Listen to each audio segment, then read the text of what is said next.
by Mohan Darshan. माल माल माल नाचे छै कमाल डीजे वाला छोरा के चिए रे माल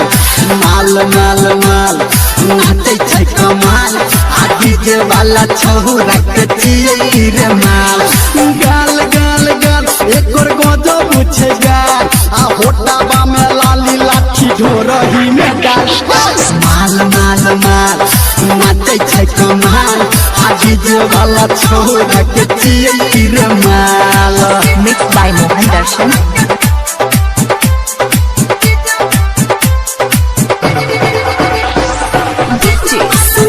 Presented by C Music Mathli.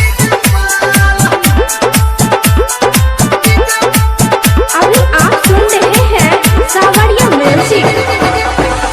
लच लच लच कै छै पतली कोमरिया धीरे धीरे बढ़तै रे ट्रोली के गरिया लच लच लच कै छै पतली कोमरिया धीरे धीरे बढ़तै रे ट्रोली के गरिया धीरे धीरे बढ़तै रे ट्रोली के गरिया सबके नजर छै रे छोरी पे टका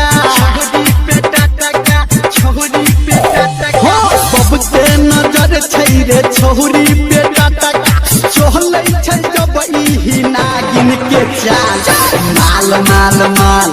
नाचे छै कमाल डीजे वाला छोरा के चिए रे माल माल माल माल नाचे छै कमाल डीजे वाला छोरा के चिए रे माल Presented by C Music Mathli.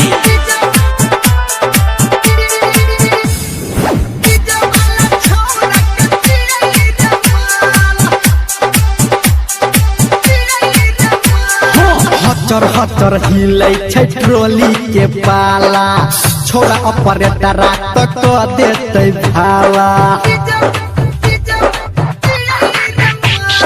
हटर हटर हिलै छै ट्रोली के पाला छोरा ऑपरेटर तक देतै भाला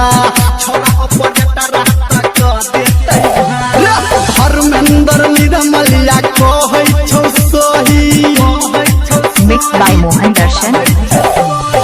राइटर सन टू कहै छौ सही डीजे संजय गौतम से मिला के ताल